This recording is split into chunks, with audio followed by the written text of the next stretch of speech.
Bueno, gente, estamos aquí hoy para hablar de Berserk, este fantástico manga de Kentaro Miura, el cual me lo terminé, bueno, me puse al día hace relativamente poco, hace unos 4 o 5 meses aproximadamente, y creo que ya iba siendo hora de traeros un poquito mis impresiones sobre esta grandísima obra. Para los que no lo sepáis, también hice en su día un hilo en Twitter en el que iba comentando captura por captura todo lo que me va apareciendo paso por paso. O sea que os dejaré este hilo en la descripción si queréis verlo un poquito más detallado. Ya que aquí estaré divagando con un poquito lo que me voy acordando de la obra, vaya. Así que nada, la idea de este vídeo es simplemente sentarme aquí y ir poniéndoos las capturas que fui sacando. Un poquito como ilustración, pero básicamente ir comentándoos qué me fue pareciendo Berserk o qué recuerdo de Berserk durante cada uno de sus arcos por orden. Así que sin más dilación, comencemos con el primer arco de Berserk, el arco del Caballero Oscuro, si mal no recuerdo, que fue básicamente el arco introductorio de Berserk. Sinceramente fue un arco que no me terminó de convencer, o sea, yo cuando vi Berserk al principio, la primera impresión que tuve fue, ¿vale? Es tu típica historia de fantasía oscura, llena de sangre, llena de muerte, pero más allá de eso tampoco le vi algo súper especial. Recuerdo, por ejemplo, que me llamó mucho la atención esta chica, porque te la presentan en el comienzo del arco de forma muy cute, muy mona, cogiendo a Gas y poniéndolo en la carreta, diciéndole, ay, vienes aquí de viaje, no sé qué. Y a las 5 páginas se la cargan de forma súper cruel, súper basta. Eso me gustó muchísimo porque es como dándote a entender de que desde el minuto uno en este manga no te puedes encariñar con nadie. Y, y las cosas más crueles que te puedas imaginar pueden ocurrir sin ningún tipo de pudor. También este arco comenzó introduciéndonos a Guts una vez terminó el eclipse. O sea, el Berserk empieza, digamos, con un flash forward. O sea, no empieza con el pasado de Guts de forma cronológica, sino que empezamos después de haber visto el eclipse. Lo cual estuvo bien, y estuvo bien por dos cosas. En primer lugar, porque te dan a entender muy bien cuál es el día a día de Guts una vez termina el eclipse. Porque una vez termina el eclipse, los siguientes arcos son muy centrados en la historia concreta del Behelit, de la historia concreta de Griffith, de la historia concreta de la armadura Berserk, pero no se ve tanto lo que viene siendo el día a día de Guts yendo a ciudades, matando demonios, etc. Así que este arco, el arco del Caballero Oscuro, sirvió básicamente para, para introducirnos a ese día a día de Guts, lo cual estuvo bastante bien. Sin embargo, el primer apóstol, este que vemos aquí, no me llamó mucho la atención. Básicamente es un gordo con un gusano en la boca. Se me hizo muy parecido a un diseño de Junji Ito. Es que habéis leído algo de Junji Ito, sabréis por qué. Así que, bueno, ya os digo que el primer arco yo lo comencé a leer y no me llamaba especialmente la atención. Estaba guay, estaba entretenido. Estaba viendo el por qué. O sea, estaba viendo un montón de indicios. Por ejemplo, la siguiente captura. Estaba viendo un montón de indicios de que esto, conforme más fuera leyendo, mejor se iba a poner. Porque, por ejemplo, esta imagen, este panel, es de Guts recordando los compañeros que tuvo en la banda del Halcón durante el arco de la Edad de Oro. ¿Qué pasa? Que tú este arco lo lees antes de conocer a toda esa gente y antes de conocer al grupo de la banda del Halcón. Entonces, paneles como este te dan a entender muchísimo sobre la personalidad de Guts, sobre el trasfondo que va a tener, para que te vayas haciendo una idea de lo que se viene, pero no es algo que realmente esté aquí como tal.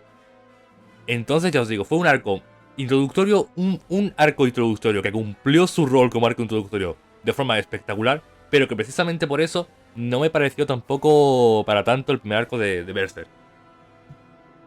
Luego pasamos directamente a la Edad de Oro.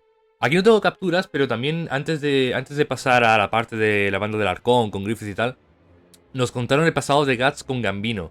Y fue una parte que tampoco me pareció como la rehostia. Sobre todo ya os digo porque fue el comienzo de Berserk y todavía no tenía mucho cariño, mucho apego a los personajes. Entonces cuando me contaron todo el pasado de Guts, el cómo nació de su madre muerta, cómo lo encontraron, toda la infancia que tuvo, el tema de que Gambino lo vendiera y todo ese tema, pues no dejaba de parecerme lo típico, la típica historia súper cruel, súper dura de una fantasía oscura. Obviamente, esta no es tu típica fantasía oscura, esta es la fantasía oscura. Así que incluso ese tipo de escenas, ese tipo de victimización, por decirlo de alguna manera, para que te puedas encariñar con Guts, está espectacularmente bien hecho. Pero ya os digo que incluso todo el pasado de Guts, casi que lo pondría al nivel del primer arco, del arco del espadachín negro, porque fueron unas escenas que no terminaron de parecerme la rehostia, pero que estuvieron bien y que cumplieron muy bien su rol, vaya. Luego pasamos a la parte directamente de la banda del halcón en la Edad Dorada, que es sin duda la parte más, ¿cómo decirlo?, más alegre, la parte en la que Gas es más inocente y la parte en la que más comedia junto a Griffith hay, lo cual me llamó muchísimo la atención.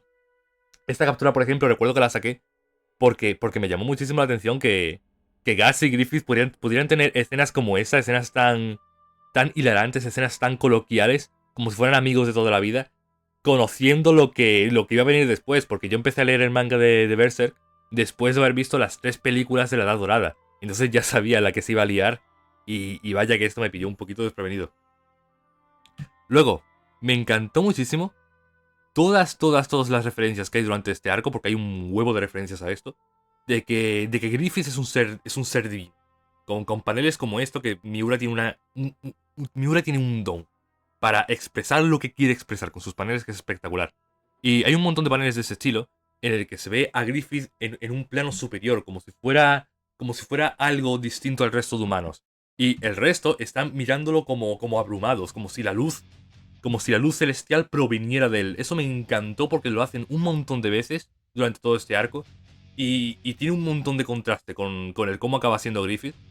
Pero a su vez le pega muchísimo al personaje ese aura angelical, esa aura divina, por el cómo es Griffith, el cómo manda, la carisma que tiene solamente por estar allí y por guiar a su gente. Me gusta muchísimo ese detalle, y es algo que veremos muchísimo durante la Edad Dorada, y también es algo que veremos muchísimo durante el arco de Falconia, cuando ya Griffith sea Griffith.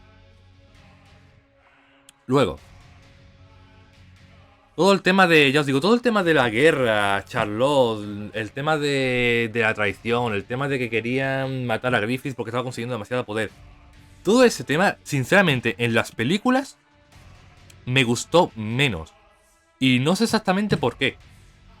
Es como que todo el tema bélico, el tema de las guerras en las películas lo sentí como tu típica historia de guerra. Y sin embargo en Berserk, en el manga de Berserk, no sé si es porque había más escenas entre una cosa y otra, entre una batalla y otra, pero realmente sentí que las escenas de batalla en el manga tenían muchísimo más significado. No era simplemente vamos a competir porque vamos a compartir porque estamos en el ejército, sino que cada pelea en concreto, cada batalla contra cada ejército, tenía su significado detrás, tenía su cosita que aprender, su pequeña muestra de cómo es Griffith, su pequeña muestra de cómo es Gas, su pequeña muestra de cuál es la relación que se está formando entre Gas y Griffith. Eso me gustó un montón. Concretamente, en las capturas que tengo por aquí, se muestra a Charlotte porque me encantó el personaje de Charlotte. Fijaos que a pesar de que es tu típica princesa enamorada, súper inocente, súper pura, que es como te la presentan y es como acaba siendo durante prácticamente toda la serie, me gustó muchísimo su rol. Miura me sorprende bastante que pueda dibujar a personajes tan lindos como Charlotte. Además de toda la masacre que sabe dibujar y que veremos más adelante. Así que ya os digo, me gustó muchísimo el personaje de Charlotte porque cumple muy bien su rol y es imposible odiarla.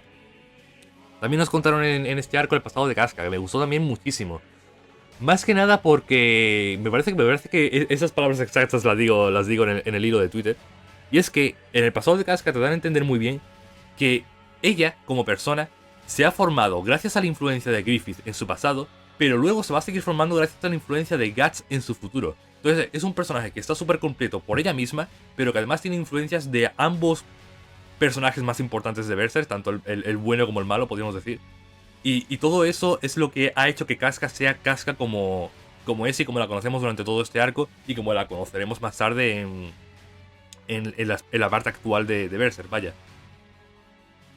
Ojalá todos los personajes femeninos estuvieran tan bien formados como Casca, sinceramente. Luego tuvimos la batalla de los 100 hombres, que fue una batalla que me gustó más que nada, en primer lugar porque es el primer punto indicativo, es el primer indicio de una posible relación entre Casca y Guts, porque es el primer momento en el que Guts realmente se sacrifica y realmente muestra ese querer proteger a alguien, en este caso a Casca. Y también me gustó muchísimo porque es la primera muestra de Berserk siendo Berserk.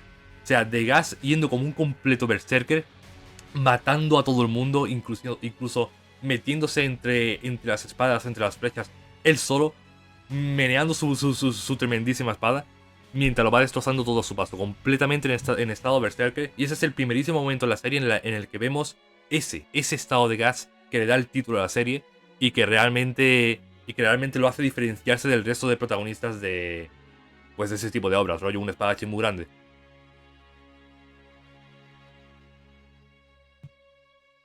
Luego, ¿qué más deciros? Por supuestísimo, el tremendísimo desarrollo que tiene Griffith. Es espectacular lo que hicieron con este personaje durante la Edad Dorada. Te cuentan toda su ambición, todo su sueño, el por qué está haciendo lo que hace. Y me encanta de Griffith que no da ni un solo paso en falso. No hay ni una sola acción que haga Griffith que no sea por cumplir su objetivo. Desde el hecho de formar la banda del halcón, como el hecho de reclutar a Guts, como el hecho de reclutar también a Casca, incluso, ya os digo, la relación que tiene con Charlotte, del cómo va escalando puestos, todo, absolutamente todo lo que hace, es para cumplir su objetivo.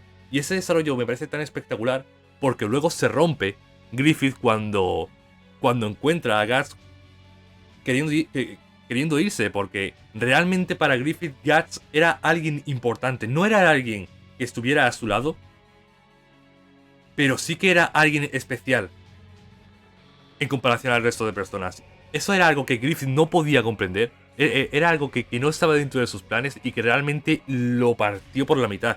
Y eso me encantó muchísimo con respecto a la siguiente escena, que es la escena en la que Griffith acaba teniendo sexo con Charlotte. Una escena que me parece realmente espectacular, porque durante todo el momento en el que están en el acto, Griffith simplemente está desahogándose. Está dejando salir toda su ira, dejando salir toda su ímpetu para sentirse superior, para sentirse como alguien que puede hacer lo que quiera a pesar de que hace 2 segundos ha perdido a Guts. O sea, Griffith se está desahogando con Charlotte por haber perdido a Guts. Está teniendo sexo con ella mientras está pensando en Guts. Y eso me parece una jodida maravilla. ¿Cómo decirlo? Es algo brillante, es simplemente algo brillante, porque te dice muchísimo del personaje de Griffith. Y concretamente esta captura me encantó, porque demuestra que Charlotte no se estaba enterando de nada. Charlotte realmente es un ser completamente hecho de luz, es un ser completamente puro, que realmente cree que Griffith la ama como ella lo ama a él. Luego de eso tuvimos toda la parte en la que cae Guts, en la que cae Casca, toda la parte del periodo de Casca que estaba enferma y todo ese rollo, que acaba finalmente con terminando de consumar la relación de Guts y Casca. Lo cual me gustó un montón. Estos dos personajes son una pareja completamente pura, completamente cookie, y que yo sinceramente cuando empecé a leer el Berserk me imaginaba que podrían acabar juntos, pero no me imaginaba que iban a ser una pareja que me iba a gustar tanto ver en pantalla. Pero realmente la preocupación que sienten uno por el otro es jodidamente palpable y es un verdadero logro que después de toda la relación que han tenido durante el principio de la Edad Dorada, hayamos podido ver su relación, la evolución de su relación, de una forma tan gradual y de una forma tan detallada y tan realista realmente. Es una relación que se forja desde sus inicios y tú como espectador puedes realmente darte cuenta del por qué han acabado como han acabado. De verdad que el desarrollo de los personajes de Berserk es una cosa que no es de este mundo. Luego tuvimos toda la parte en la que secuestran, en la que atrapan a Griffith y empiezan a torturarlo y todo esto, que ya es acercándonos al eclipse. ¿Qué decir de toda esta parte? Para empezar, que me gusta básicamente por el cómo han acabado ahí, porque Griffith ha acabado de esa forma, por primera vez en su vida, olvidarse de su objetivo, que es el conseguir un palacio y tal, y simplemente hacer lo que le da la gana, que en este caso fue desahogarse con Charlotte. Y todo eso lo hizo por culpa de Guts, por culpa de que Guts se fuera. Esa relación, ese sentimiento que existe entre Griffith y Guts me parece súper complejo y súper profundo. Tanto que incluso daría para estar un vídeo analizando realmente cuál es ese sentimiento y qué es lo que realmente piensa el uno sobre el otro. Griffith es un personaje súper complejísimo y sin duda me lo preguntó alguien en... Creo que fue la Gusta, si mal no recuerdo. Me lo preguntó alguien en el vídeo de preguntas y respuestas del canal hace poquito, que qué opinaba de Griffith. Y me recalco en lo que voy a decir ahora mismo, y es que es el villano que creo yo mejor está desarrollado de todo el manga anime. Es acojonante lo que hacen con Griffith. Luego después de eso tenemos el primer indicio de lo que va a ser Berserk de aquí en adelante, que es el primer indicio del eclipse. Por primera vez vemos este plano tan oscuro, tan macabro, tan tenebroso, y con la marca del sacrificio en cada uno de sus cráneos. Y desde aquí, estos planos serían básicamente la norma en Berserk. Eso es un pequeño indicativo que me gusta mucho que lo haya metido Miura tan temprano en la obra, porque son pequeñas muestras. Ver planos como este tan temprano son pequeñas muestras de lo que va a ser Berserk, para que cuando eso realmente ocurra, tú ya estés hecho a eso, tú ya lo veas como algo natural, como un paso natural de una cosa a otra. Porque si, por ejemplo, el eclipse hubiera ocurrido sin tener planos como este en ningún momento y sin haber puesto un tono de oscuridad y de terror y de demonios desde un punto tan temprano de la obra, pues habría sido un salto a lo mejor demasiado drástico. El pasar de toda la guerra, la traición y tal, al tema de los demonios, la sangre, el sacrificio. Entonces me gusta un montón que poquito a poco Miura fuera metiendo pequeños detalles como este. También, en cierto modo, el arco del espadachín negro ayudó en ese sentido porque ya nos muestran que esta obra realmente va a contar con demonios y va a contar con matanzas y va a contar con infierno y todo eso. Porque es un pequeño indicativo de eso, de lo que está por venir. Esto, al fin y al cabo, la edad dorada, al fin y al cabo, es lo que viene antes de todo el arco del espadachín negro. Bien, continuamos después con la pequeña batalla que tuvieron con los asesinos que mandó el rey a por el grupo de Guts. Y de esta batalla me gustó un montón, precisamente esta captura que tengo aquí. Y es que vimos por primera vez a Yudeao y a Picking, no recuerdo, y al grandote del grupo pelear. Los vimos pelear, vimos cómo eran sus movimientos, vimos cómo se desenvolvían en situaciones así tensas y situaciones serias. Y eso me gustó un montón porque no sucede en las películas. Y es que en las películas, cuando llega la Edad Dorada, o sea, cuando llega el eclipse y vemos todas las muertes de todo el grupo, realmente no significan tanto porque tú como espectador tampoco has visto tanto a esos personajes. Sin embargo, en el manga no, en el manga se paran muchísimo más en cada uno de los personajes secundarios, se paran muchísimo más sobre todo en Yudeao. Me gustó muchísimo Yudeao y fue el que más pena me dio el verlo morir, vaya. Y son escenas como esas las que consiguen que realmente exista una fuerza, una conexión entre el espectador y el personaje. Porque si vemos un personaje que no hace nada durante toda la obra y de repente se muere, pues no nos va a importar absolutamente nada. Luego tuvimos la batalla contra Wayland. Una batalla que tampoco está en las películas y que me sorprendió un montón. En primer lugar porque no me la esperaba. A partir de aquí empecé a ver cosas que ya no conocía absolutamente nada de haberlo visto en las películas y por eso me gustó un montón. Y en segundo lugar porque no me esperaba que fuera un enemigo tan poderoso para este punto de la obra. O sea, realmente aquí vemos la fuerza que tienen los apóstoles. Vemos la diferencia de poder que hay con respecto a Guts. Y vemos ese miedo. Realmente Miura sabe transmitir esa sensación de grandeza y de pequeñez a su vez. Al comparar a los apóstoles, a Wayland, con lo que es Guts. Y fue una pelea increíblemente espectacular. Porque no solamente consiguen transmitir esa sensación, sino que es el primer encuentro para Guts como personaje. O sea, antes de suceder lo que sucede en el Espadachín Negro, ese es el primer encuentro cronológico de Guts con un demonio. Entonces la sensación de miedo, de preguntas, de qué cojones es esto, de estaré soñando, de aún así tenemos que seguir adelante, está muy bien lograda y para nada está forzada, lo cual es algo que me parece espectacular. Yo creo que una de las mayores ventajas, de los mayores logros de Berserk, es que consigue transmitir todo lo que quiere transmitir y consigue desarrollar a los personajes exactamente como los quiere desarrollar sin que se sienta nada forzado, sin que se sienta de que el autor concretamente quería que tú como espectador te sintieras de X forma. No, no, no. La historia simplemente se va desarrollando, se va formando y tú vas sintiendo esas cosas porque realmente estás envuelto en la obra. No porque el espectador te esté diciendo, venga, aquí tienes que llorar, venga, aquí tienes que alucinar, venga, aquí te tienes que sorprender. No, tú lloras, tú te alucinas, tú te sorprendes por los acontecimientos que están sucediendo en la obra. Pero no porque la escena esté forzada, esté forjada para transmitirte estos sentimientos concretamente. La escena simplemente fluye y suele ser que te vas inmiscuyendo en ella. No sé si me estoy explicando, pero eso es algo que realmente poquitos autores saben conseguir con verdadera eficacia.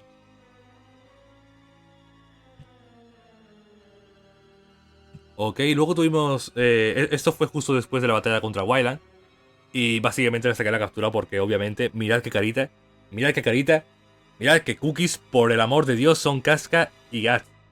A Miura le encanta muchísimo destruirnos haciéndole daño a Guts. Y es por eso que hace que esta relación sea tan jodidamente bonita, para que luego nos duela. Pero vaya si lo consigue el hijo de puta. Y luego finalmente tuvimos el eclipse. El eclipse que fue la escena completamente cambiadora, completamente... ¿Cambiadora? ¿Esa palabra existe? Fue la escena que completamente hizo que todo en Berserk diera un giro de 180 grados. Se acabaron las guerras militares, se acabó el tema de traición, de a ver qué hago aquí, de a ver si manipulo a esta persona. No, no, no. Aquí empieza el tema de los demonios. Empieza el tema de la sangre, del sacrificio, del más allá. Y empieza con el eclipse. El eclipse que es posiblemente una de las escenas más jodidamente hardcore de todo el manga anime y más jodidamente emblemáticas de todo el manga anime. Simplemente espectacular. Sobre todo, ya os digo, los paneles de Miura durante el eclipse son jodidamente espectaculares. O sea, mirad esto. Mirad esto. Es acojonante. Es acojonante. Y de nuevo, os digo lo mismo que os dije con Wayland. Es acojonante precisamente por la sensación que transmite, porque te muestra esa pequeñez de los personajes con respecto al mundo, con respecto a la penuria que hay alrededor suya. Me parece muy espectacular. Luego de eso nos presentaron a los pecados capitales, iba a decir. Luego de eso nos presentaron a las manos de Dios. A los manos de Dios, no sabría cómo decirlo. De los cuales debo decir que fueron muy imponentes, su aparición como tal fue muy imponente, pero sus diseños me parecieron bastante meh. O sea, no hay ningún diseño que me parezca súper espectacular, a excepción del de Stein, del de la chica medusa que podéis ver por aquí. Que representa la lujuria y vaya, si lo representa bien. Está espectacular el diseño de Stein. Pero yo os digo, el resto de Mano de Dios no me parece la gran cosa en cuanto a diseño. Está el gordito, el marciano, y ya os digo, incluso Femto. Incluso Femto tampoco me parece un diseño súper espectacular, wow, ¿sabes? Es simplemente un halcón negro. Pega, está bien para lo que quieren transmitir, pero para nada como algo súper innovador.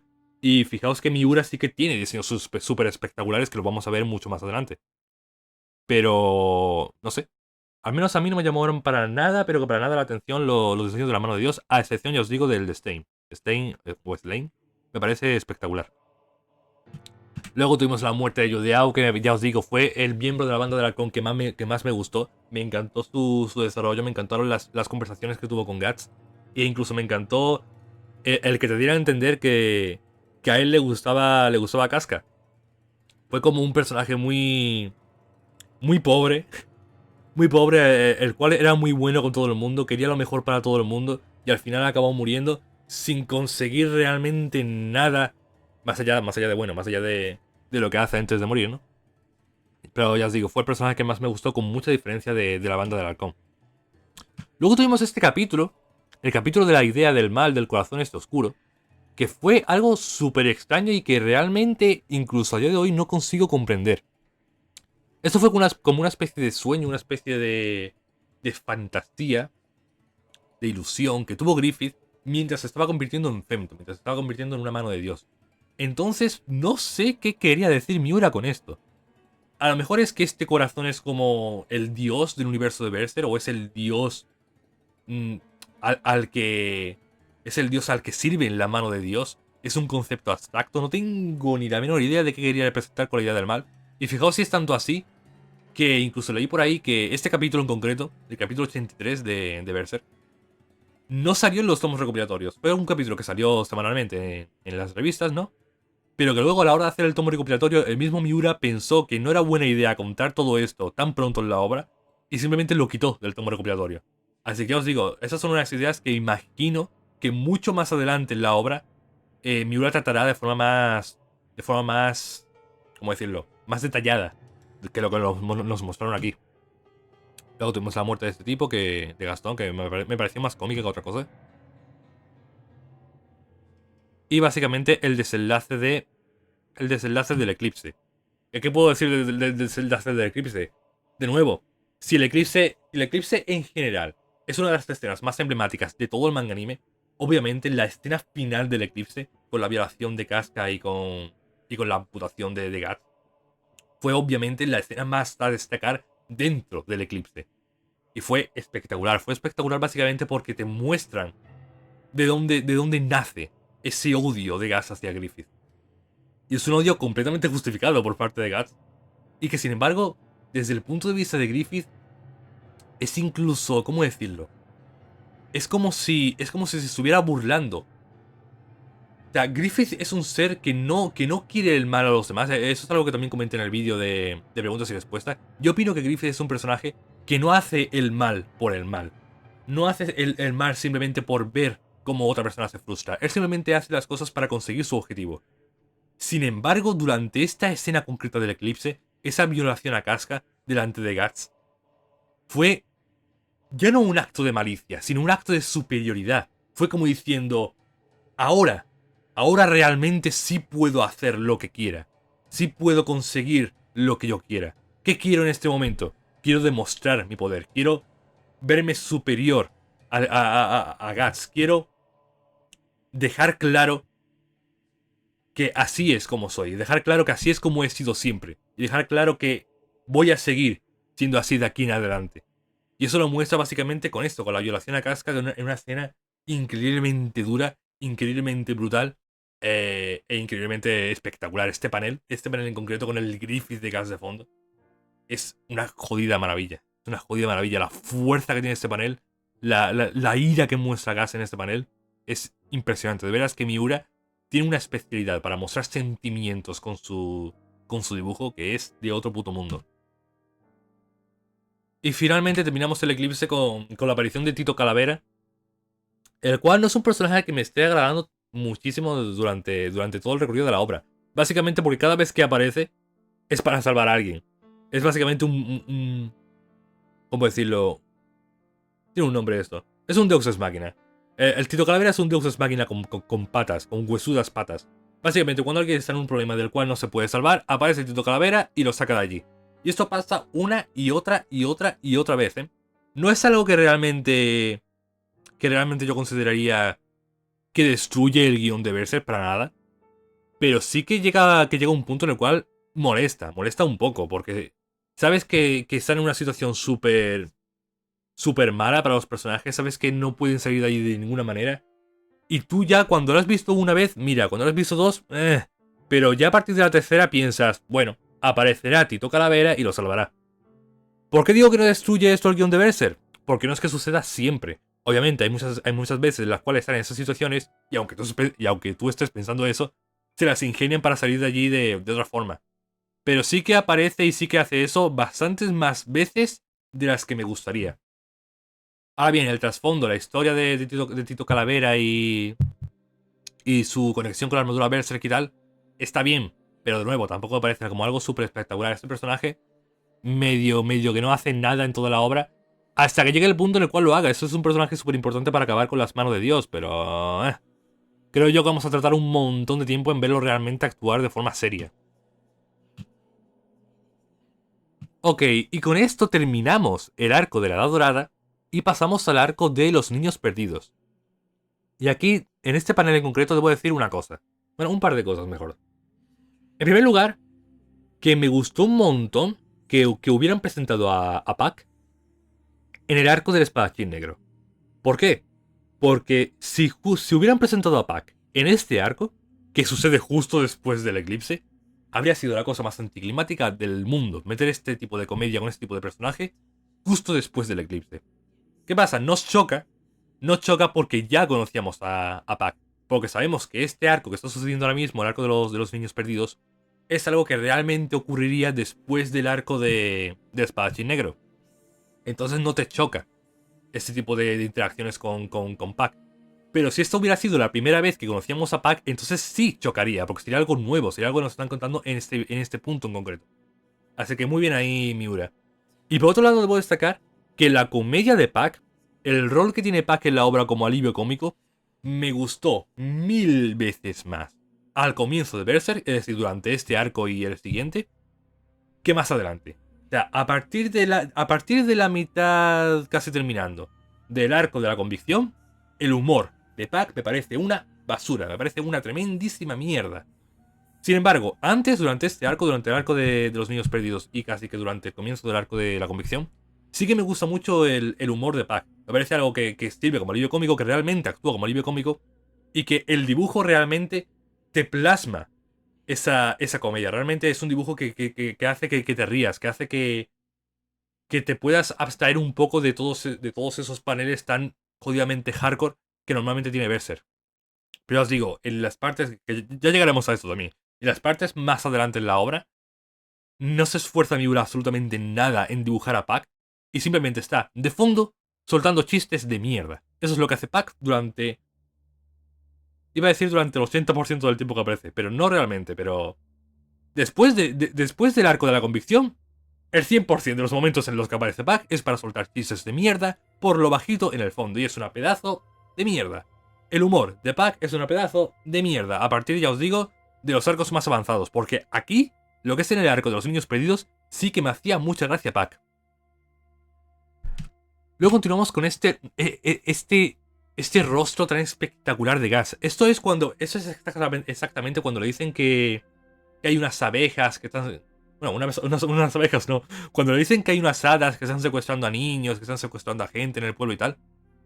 Guts sabe perfectamente, porque le duele la marca del sacrificio, que no son hadas. Sabe perfectamente que esos son demonios. Y este panel es cuando está diciendo eso.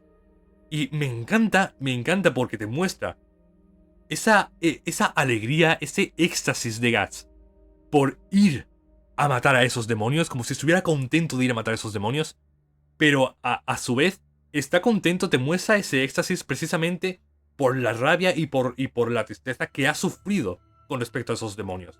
O sea, va contento, podríamos decir. Va con éxtasis, va con ganas a matar a los demonios porque disfruta el hecho de poder vengarse de esa forma, de poder acabar con todos esos seres que le trajeron tantísimo mal en el pasado.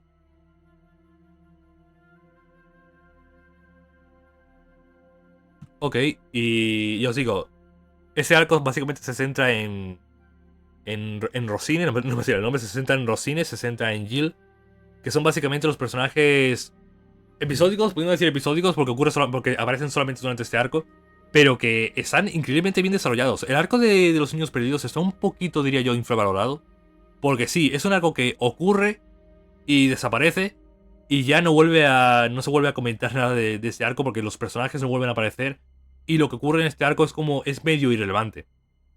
Pero eso no quiere decir que el arco no sea puto espectacular, porque la historia que te muestran, me parece que dura tan solo 3 tomos. Pues en esos solo 3 tomos te cuentan una historia desde el principio hasta el final con su villano, con sus giros, con sus personajes secundarios, personajes principales. Todo súper bien formado, súper bien estructurado y que realmente te hace encariñarte con los personajes. Rosine, que es el demonio que veis aquí en pantalla, me parece espectacular su historia, me parece espectacularísimo su diseño. Y su relación con Jill, que podemos decir que es el personaje principal de este arco, además de Gas, ¿no? Es también súper interesante su historia, todo el rollo que tuvo con Rosine de pequeña, todo el tema de las hadas con el pueblo. Me pareció muy bien este arco. Y fue como la segunda muestra, además del espadachín negro, de cómo es el día a día de Gas, de qué es lo que hace Gas normalmente antes de meterse en todo el rollo de la convicción, ¿no? Ese tema de ir pueblo por pueblo matando demonios. Y creo que este arco en concreto tuvo más fuerza que el arco del espadachín negro por 2 razones. En primer lugar, porque Rosine es uno de los demonios que aparece frente a Ricket, creo que era Ricket, durante el eclipse.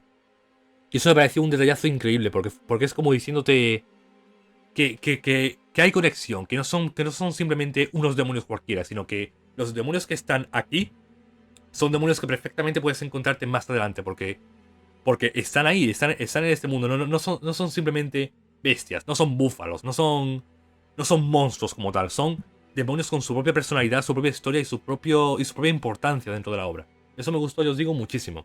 En segundo lugar, porque este arco es el arco en el que te demuestran la ira de Gas, te demuestran todo el odio que tiene dentro de Gas después de lo sucedido en el eclipse, porque es algo que no se puede apreciar tan bien durante el arco del espadachín negro, pero ahora que ya hemos visto el eclipse, sí que podemos entender esa ira de Gas, ese miedo que consigue desprender al resto y ese aura de ser un berserker realmente, propiamente dicho. No, os digo, esta captura es básicamente lo que os dije antes, que me gusta mucho el dibujo de Pac en esos primeros compases de Berserk, Porque es que realmente está detallado y realmente se ve bien a Pac en estos pequeños. En esos pequeños paneles cómicos. Está muy bien, porque pero es que luego es horrible lo que hacen con Pac. Tuvimos también la pequeña parte del bebé no nato, que es muy yonky, muy rebuscado. Rosine siendo muy cute.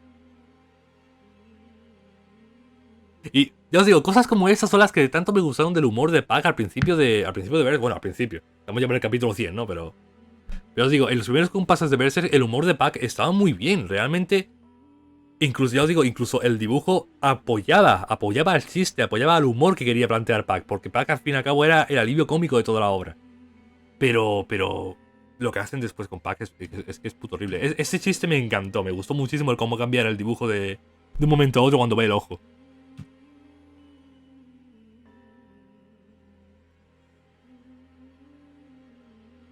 Y nada, continuamos con el arco de los niños perdidos, el cual ya os digo que realmente poquito os puedo decir más de lo que ya os he dicho. Es un arco en el que se centran más que nada en la ira de Gas, en el odio que tiene dentro de Gas y cómo se manifiesta eso al mundo después del eclipse. Paneles como ese, o sea, paneles como este concreto, recuerdo que le eché captura básicamente porque me chocaron mucho, porque plantearon a las hadas como un sitio súper feliz en el que venga Jill, vente, únete a nosotros. Y luego de buenas a primeras están jugando a masacrarse los unos a los otros. Fue como algo muy chocante y que me sacó un poquito de onda. Yo entiendo, hasta cierto punto, que los demonios tengan esa ira interna, tengan esa naturaleza de querer sangre, de querer desmembramientos, de querer siempre divertirse de esa forma. Pero no sé, me chocó un poquito en ese momento porque luego realmente vemos demonios en los que no se muestra tanto esa ímpetu, esa naturaleza. Vale que eso es luego, después, cuando está con Griffith, el cual es un ser de luz que básicamente los va apaciguando. Pero no sé, diría que esta escena me chocó un poco. No la terminé de cuadrar. El diseño de Rosine es espectacular, tanto en su forma más humanoide como su transformación. Es espectacular el diseño de Rosine. De hecho, diría que es el primer diseño de Berserk que realmente me hizo aplaudir a Miura. Porque el diseño de Wyald, por ejemplo, estuvo muy bien. Y el diseño de Slane, os digo que también estuvo muy bien. Pero en comparación al de Rosine se quedan en pañales. Me parece súper espectacular. Y esas capturas que vienen a continuación son básicamente lo que os estoy comentando. Que la parte más importante de este arco, la parte más relevante del arco de los niños perdidos, es la ira que muestra Gas. Es el miedo que muestra Gas a sus oponentes. Y este panel en concreto me encanta, que es el panel en el que finalmente derrota a Rosine. Y me encanta porque en esas dos imágenes que vemos aquí, podemos contemplar quién es el personaje que realmente se muestra como un monstruo, como un demonio lleno de ira y lleno de odio. Y quién es el personaje que lo está viendo y está temiendo por su vida. Aquí Rosine tiene miedo al rostro de Guts. Realmente le está produciendo miedo un humano a un demonio. Y eso significa muchísimo para Guts y significa muchísimo para la obra. Ese es el primer paso en el que realmente vemos que Guts es un peligro para los demonios, que realmente puede combatir a los apóstoles. Y no solo es que pueda combatirlos, es que incluso es capaz de producirle miedo, o sea, miedo a los propios demonios. Porque desde el punto de vista de Guts, su objetivo final es Griffith. O sea que los apóstoles no son más que los peones de Griffith. No son más que unos seres inferiores a Griffith. Entonces, para él, o sea, está muy bien que nos presenten a Guts como un ser que es capaz de pisotear de esta forma a lo que viene siendo un apóstol, vaya. Porque si no, en la vida podríamos imaginar siquiera un acercamiento a Griffith. Ya no estoy diciendo que Guts pueda contra Griffith, al menos por ahora. Pero sí que nos dan esa sensación de que a lo mejor sí que podía en un futuro. Gracias a paneles tan espectaculares como este. Y nada, finalmente terminamos el arco de los niños perdidos con la muerte de Rosine, la cual me dio bastante pena. Y me gusta un montón que Miura haya conseguido que un personaje antagonista y con tantas... Iba a decir incongruencias, pero no son realmente incongruencias. Con tanto... Ay, no me sale la palabra. Tan complejo, tan profundo. Ay, no me sale la palabra concreta que os quiero decir para definir a Rosine. Con tantas contradicciones, esa era la palabra.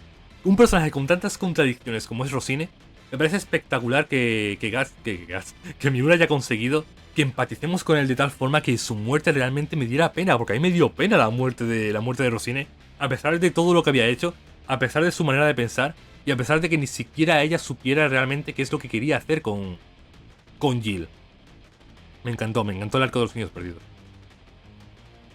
Luego pasamos al arco de la convicción, a la parte de los caballeros de las cadenas de hierro. El cual comienza directamente con este panel. Este panel que me gusta muchísimo porque es la primera vez que nos muestran una representación física de la bestia de la oscuridad. Que la bestia de la oscuridad es básicamente el odio que ha nacido internamente en Guts. Y eso tiene muchísimo significado que nos lo muestren ahora, porque es el mismo odio que vimos durante este combate. Es el odio que podemos ver de forma directa en una situación real. Entonces ahora que ya ha terminado su situación y ya se ha calmado un poquito la cosa, nos muestran la manifestación de ese odio. Que es algo que si nos lo habían mostrado, que si nos lo hubieran mostrado aquí, por ejemplo, te hubiera sentado. ¿Tentado? Te hubiera sentido a lo mejor un poco saturado la escena, un poco saturado el arco y lo que nos quieren contar. Es como si nos hubiera. Eso precisamente es lo que comenté en la parte de Wild. Que si nos lo hubieran mostrado en esta parte, sería como forzándonos a que nosotros entendamos que aquí nos quieren mostrar el odio de Gas, que nos quieren mostrar cuánta ira tiene hacia los demonios. Y sin embargo no. Sin embargo es algo que nosotros vemos por nosotros mismos, por las acciones que están sucediendo en la obra. Y aparte, cuando ya se ha calmado todo, es que nos muestran cuál era el sentido de todo eso. No nos lo ponen en la cara para que nosotros, que somos estúpidos, nos demos cuenta de ello. Sino que simplemente la historia está fluyendo y nosotros ya vamos pillando las cosas que vayamos pillando. Luego tuvimos el encuentro con las cadenas de hierro, de la cual solo puedo decir que lo que más me gustó de toda esta parte, con diferencia, que de hecho tengo aquí las capturas porque no se las saqué en su momento las capturas, es el personaje de Farnese. Me parece espectacular Farnese, me parece espectacular Farnese como personaje.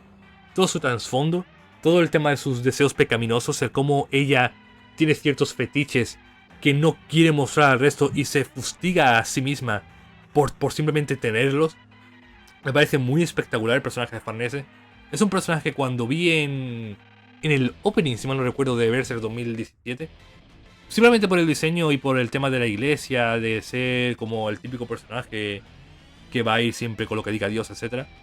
Pensé que era un personaje que no me iba a gustar, que me iba a caer mal y tal. Pero para nada. Miura me dio un guantazo en la boca. Porque realmente es un personajazo Farnese, me encanta como personaje. Y su trasfondo, ya os digo, su personalidad y todo lo que está ligado a ella, me encanta. Todas las escenas de Farnese durante la convicción, durante el arco de la cadena de hierro, y de hecho, durante los arcos que vendrían a continuación, son escenas que todas y cada una de ellas me encantan. Sí que es verdad que en los últimos arcos, sobre todo entrados en el arco de Fantasia, cuando empieza el entrenamiento de magia con Shirke y tal, no me está llamando tanto la atención Farnese. Pero antes, toda la parte desde que la conocen hasta que tiene su redención, podríamos decir, la parte en la que se da cuenta de cómo es ella y quiere aceptarse a sí misma a la vez que cambia. Todo ese lapso de tiempo, Farnese me parece un personaje espectacular.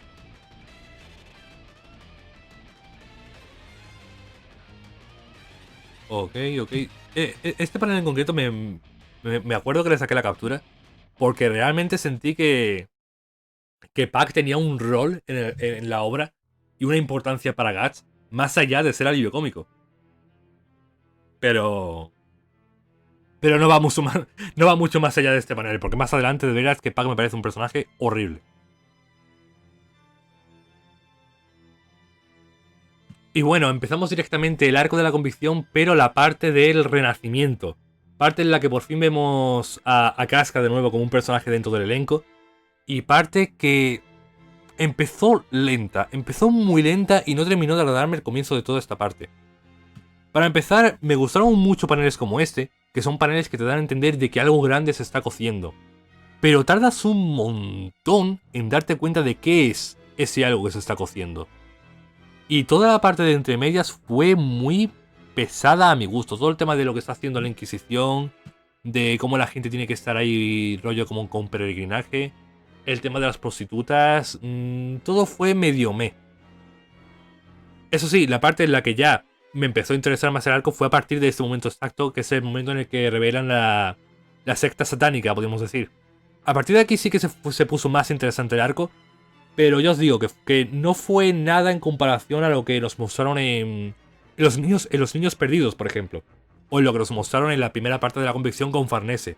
En toda esta parte no sentí realmente que ningún personaje me llamara tantísimo la atención como Rosinia, como Farnese o como Jill en los arcos anteriores. Básicamente porque se centran mucho en Luca, una de las prostitutas, y en la. Lo tengo que tener por aquí la captura. Y en la otra chica también prostituta, que no me interesaron mucho sus historias, sinceramente.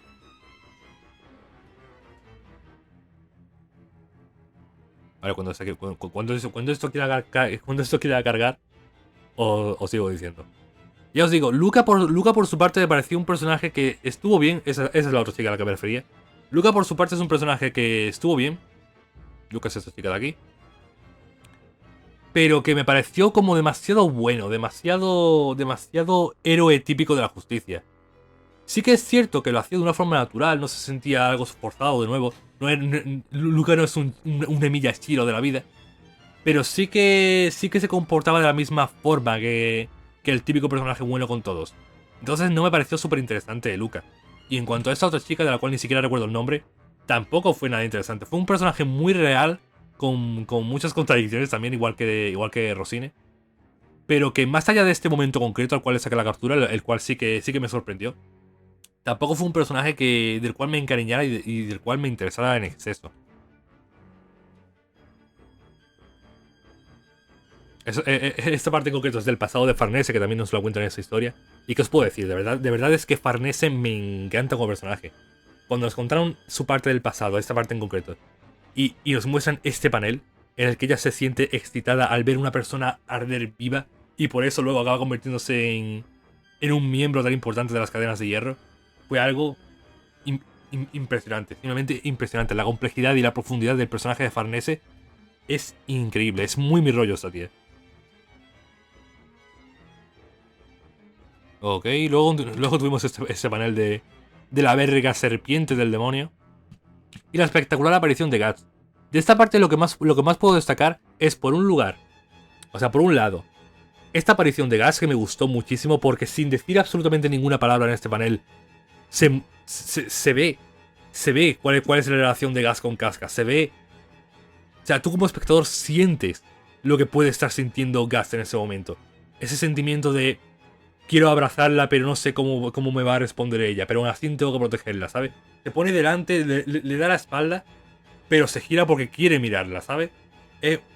Wow, es un panel muy Miura. Muy de decírtelo todo sin decirte absolutamente nada directamente. Y terminamos toda esta parte del renacimiento con la revelación de.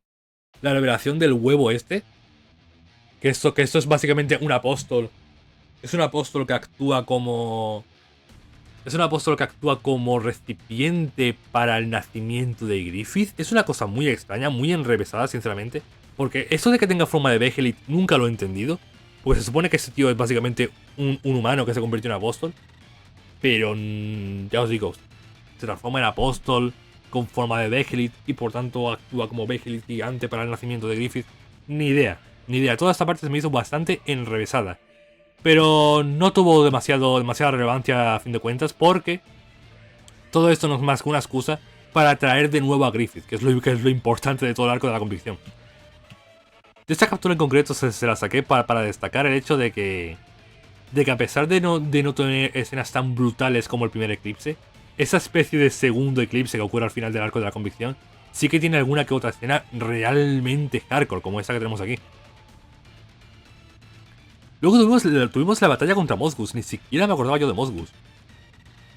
La cual me pareció bastante sinceramente. O sea, fue una batalla que estuvo bien, fue un reto para Guts normal, tampoco me pareció algo súper espectacular. Pero que no me llamó mucho la atención. La batalla de Mozgus fue muy shonen. Muy como si fuera un enemigo grande de un shonen, ahí lanzando las habilidades y todo. Y un tanto El personaje de Mozgus fue lo que yo pensaba que iba a ser el personaje de Farnese, que menos mal que acabó no siéndolo. Véase, un personaje súper obsesionado con cumplir los mandatos de Dios. El típico personaje que que es como de los buenos, rollo por estar en la iglesia, pero luego le gusta la tortura y todo esto. Un personaje bastante mel de Moscú, sinceramente. Me pareció mucho más interesante el grupo de secuaces que tenía Moscú. No tengo ninguna captura, pero el chico... El chico que no podía tener la luz del sol y por eso tiene una máscara como de pájaro, me pareció muchísimo más interesante que Mosgus. Y de hecho me habría gustado verlo bastante más. Este es el primer indicio de la relación entre Farnese y Guts. Y el arco terminó, obviamente, como tenía que terminar, que es con la tremendísima aparición de Griffith, que el simple hecho de aparecer ya lo muestra, en primer lugar, como algo súper grandioso, y en segundo lugar, como algo súper angelical. Y eso es lo que me encanta del personaje de Griffith. Que a pesar de ser el antagonista de la serie, y a pesar de ser un demonio, literalmente, es una mano de Dios, siempre lo representan como un ángel, como un dios, como un ser divino, como algo que va a traer la luz. Y me parece súper interesante y súper curioso este desarrollo del personaje, porque realmente, si lo vemos desde la perspectiva de Griffith y desde la perspectiva de los personajes del universo de Berserk, además de Guts, sí que es un personaje que trae la luz, sí que es un personaje que trae el bien y trae la buena vida a la gente, a la gente de a pie. Porque básicamente Falconia es una utopía creada por Griffith. Entonces es un personaje súper complejo y que incluso a día de hoy en Berserk no se termina de comprender realmente cuál es su objetivo final. Una vez ha conseguido Falconia, ¿qué es lo que quiere hacer Griffith? Ya tenemos la aparición de Tito Calaveras, otra vez sin hacer nada. Y con esto empezamos el siguiente arco, que es el arco del halcón milenario, creo que sí, el arco del halcón milenario, que es básicamente el arco en el que vemos cómo Griffith empieza otra vez a actuar y empieza otra vez a reunir a su nueva banda del halcón. Ese arco se caracteriza en primer lugar por estos dos primeros espectaculares planos, que es básicamente diciéndote que el mundo va a cambiar a partir de este momento. Que a partir de este momento los demonios van a poner su huella en el mundo, van a dejar de ser algo que va a estar oculto en la sociedad y va a empezar a ser algo dominante, vayas a donde vayas. Y por supuestísimo que, ya ni recordaba esta parte, pero por supuestísimo este arco empezó con el espectacularísimo encuentro de Guts y Griffith por segunda vez. Bueno, por segunda vez después de la aparición antes en el arco de la convicción, vaya. Un encuentro que fue espectacular, espectacular. Fue, diría yo, que no sabría decir si la mejor escena de todo Berserk, pero si no lo es, casi que está por ahí. ¿Por qué? Pues por toda la situación con respecto a Rickert, por todo lo que significa eso para Guts, por todo lo que significa eso para Griffith, todo el sentimiento que tiene de estar ahí junto a todas esas espadas que representan los combates, ¿no? que tenían Guts con Griffith cuando estaban en la Edad Dorada. Y sobre todo, no sé si tengo por aquí la captura, que va, pero sobre todo por esa frase, esa última frase que le dice Griffith a Guts, de que nada ha cambiado, todo sigue siendo igual. Esa frase me parece, de veras, puto 10 de 10. ¿Por qué? Porque para Guts sí que ha cambiado, todo ha cambiado. Pero para Griffith no. Griffith desde el momento sigue siendo el mismo. Incluso con todo ese cambio y incluso con toda esa escena del eclipse, para él no ha hecho nada malo. Él simplemente ha seguido continuando con su objetivo de cumplir sus ambiciones, de cumplir su sueño. Y todo lo que ha hecho desde ese momento ha sido para eso. Nada ha cambiado porque Griffith sigue siendo el mismo y sigue viendo a Guts de la misma forma. Es espectacular ese encuentro y esa frase, de verdad os lo digo. A partir de aquí, Casca se une oficialmente al grupo y nos presentan al resto de la banda del halcón, o sea, nos presentan a la nueva banda del halcón, los cuales me parecen espectaculares, realmente espectaculares. La nueva banda del halcón es el nuevo grupo que tiene Griffith y es básicamente un grupo formado por nuevos apóstoles. Cada uno de los miembros de la nueva banda del halcón son apóstoles. Entre ellos tenemos a Nosferatu Zod y aparte a los nuevos que van presentando. Y todos son de veras, a cual con un diseño más espectacular. Y no solamente el diseño que tienen así en su forma humanoide, sino que luego en su forma de apóstol real, son todos espectaculares. Yo cuando estaba viendo estas escenas tenía un hype por verlos realmente combatir, por ver sus encuentros con Guts y por ver sus verdaderas formas impresionante. No os podéis imaginar el hype que tenía yo en ese momento de seguir leyendo la obra. Luego nos contaron más del pasado de Farnese, el cual de nuevo, como os dije antes, me encantó. Todas las escenas de Farnese me encantaron porque está puto loca, pero es una locura que tiene sentido dentro de su personaje. Tiene sentido, ya no porque ella sea así, en plan, bueno, está loca, ella es así, entonces tiene sentido. No. Tiene sentido con respecto al cómo es ella de adulta. O sea, todas esas escenas que vemos de pequeña, el cómo fue su infancia, el cómo surgieron esos fetiches dentro de ella, cómo surgieron esos deseos pecaminosos dentro de ella, tienen sentido con respecto a cómo es su personalidad ya adulta, ya como la vemos actualmente en la serie. Y eso me encanta porque es un personaje jodidamente consistente, pero que es consistente a pesar de todas las partes súper locas y súper... ¿cómo decirlo? Y súper al límite que tiene durante su historia. Y eso me encanta también porque significa mucho para el desarrollo de Farnese en la parte de su redención, en la parte en la que ella realmente quiere cambiar, la parte en la que se corta el pelo e intenta realmente ser mejor para ella y para los demás. Es de veras, Farnese me parece un personaje espectacular. Y también de esta parte me gustaría destacar a Serpico, porque ese pasado de Farnese también nos cuenta el pasado de Serpico y me hizo un montón empatizar con el personaje y entender al personaje. Porque no es hasta este momento el que no comprendo realmente cómo es Serpico, qué es lo que siente Serpico y cuál es su relación con Farnese. Y si no hubiéramos tenido este pasado de él, habría seguido siendo así durante todo el resto de la obra. Y Serpico es un personaje bastante importante para el grupo de Berserk, como para no haber tenido ese trasfondo de él, vaya. Luego tuvimos este momento súper duro, súper durísimo, de por primera vez ver la brutalidad que puede provocar ese odio, esa ira dentro de Guts. Porque la bestia de la oscuridad no es simplemente una representación física que él vea en ilusiones o algo del estilo. Es algo que literalmente está surgiendo dentro de él, esa ira, y realmente lo está consumiendo por dentro. Hasta tal punto de literalmente salir de él, literalmente convertirlo a él en una mole de... En una mole de ira y de oscuridad pura. Y convertirlo realmente en lo que viene siendo un berserker. Y que nos hayan mostrado eso en una escena con Casca, es de verdad, es de ser una mala persona, Miura. Miura es una mala persona por hacernos esto y por hacerle esto a Gas. Acojonante, porque no ha habido... No podía haber escena más dura para mostrarnos esto que lo que estáis viendo en pantalla. Que esa escena que tuvo con Casca. Fue acojonante. Y fue de hecho la escena que hizo que de aquí en adelante esta pobre Casca sin recuerdos le tenga tantísimo miedo a Gas. O sea, normal, ¿no? Luego, ya os digo, tuvimos la parte de la redención de Farnese. Empieza aquí la parte de la redención con Farnese y termina en una captura que veremos más adelante. Por cierto, me gustaba muchísimo más con el pelo largo, que lo vamos a hacer. Luego nos presentaron a Irving, otro de los apóstoles de Griffith, y de hecho, diría que es el que más me gusta de todos los apóstoles de Irving, de Griffith.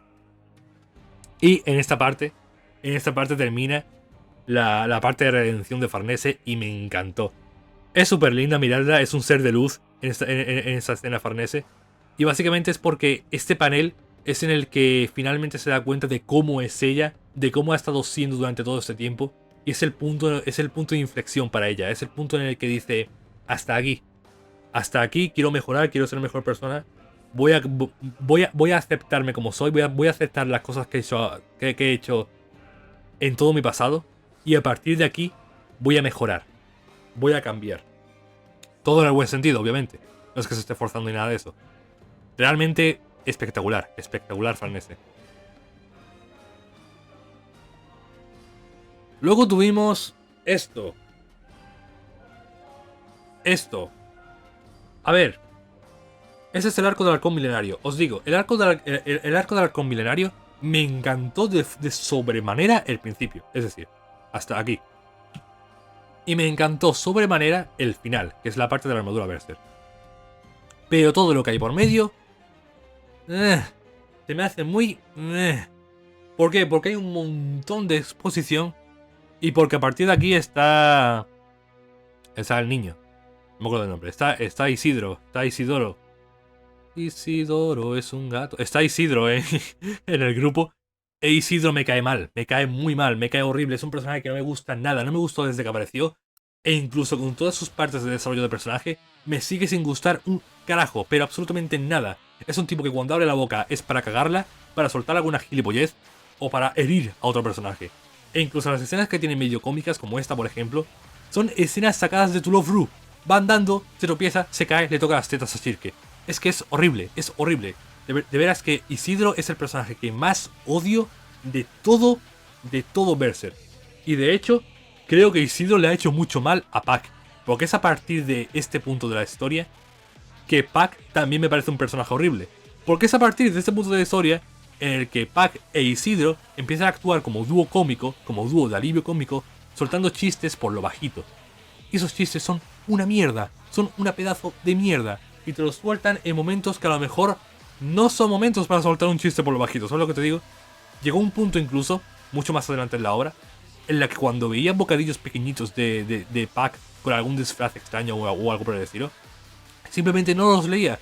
No los leía porque no quiero tu chiste de mierda, por favor. Puto horrible Isidro. Y bueno, yo os digo, este es una que me pareció súper lento, me pareció súper pesado. Básicamente porque te cuentan toda la exposición sobre la magia, sobre el mundo astral, sobre el cómo los demonios van a empezar ahora a dominarlo todo, pero se centran más en la magia y en el mundo astral. Y eso es lo que me echó para atrás, porque a mí sinceramente la magia y el mundo astral me la suda 3 cojones. Yo estoy aquí por los demonios, estoy aquí por Griffith, estoy aquí por Guts. Entonces todo el tema de la magia y el mundo astral, muy me, sinceramente. Ah, bien, el dibujo, como siempre, puto espectacular. Esto parece sacado directamente de una película de Ghibli. Es espectacular el dibujo de Miura. Y me parece súper espectacular también, porque es capaz de cambiar mucho su estilo de dibujo. O sea, de buenas a primeras te pone algo súper. Te dibuja algo súper oscuro, súper macabro, súper siniestro. Que te dibuja a un personaje súper lindo. Que te dibuja unos escenarios súper. Con esa sensación tan infantil, tan de película family friendly. Ya os digo, Miura es un artistazo increíble. Nos tuvimos el encuentro con la maestra de Chirke. Ya os digo, nos contaron todo el tema del mundo astral. Nos presentaron a Chirke como personaje. Aquí tenemos a Isidro otra vez cagándola de una forma vastísima. Que por cierto, el hadita que va con Chirke tampoco me cae especialmente bien. Y esa es la parte en la que Berserk se relaja más. Tenemos mucha comedia, tenemos mucha exposición. Por ejemplo, esta parte de comedia con Casca siendo jodidamente cute. Tenemos incluso este panel que realmente parece un panel sacado de una obra ecchi. Les digo, esta parte es esta es la parte bastante más de todo Berserk desde mi punto de vista. Junto con, si acaso, el principio de Fantasy. Pero bueno, luego de eso tuvimos el combate contra los Goblin y el combate contra el Kelp. Los cuales tampoco me gustaron mucho porque, ya os digo, cuando Berserk se centra en batallas con magia, contra monstruos del mundo astral y con armas mágicas, no me llama tanto la atención como lo que habíamos visto hasta el momento. Ahora bien, sí que me gustó mucho este combate en concreto, el combate contra el Kelpie, básicamente porque pudimos ver en acción a Serpico por primera vez en el manga de forma seria. Pero más allá de eso, tampoco me pareció algo súper espectacular toda esta parte, sinceramente. Para mí toda esta parte mejora un montón a partir de aquí, a partir de que vuelve a aparecer Slane.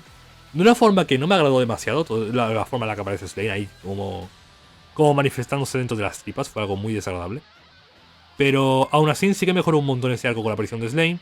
Y por supuesto con la aparición de la armadura Berserk y la aparición de... lo diré, de este tipo, no recuerdo el nombre. De uno de los apóstoles de Griffith. Aquí pudimos ver en todo su esplendor el comienzo de la armadura Berserk. Pudimos ver la primera forma apóstol de uno de los miembros de la banda del Halcón de Griffith.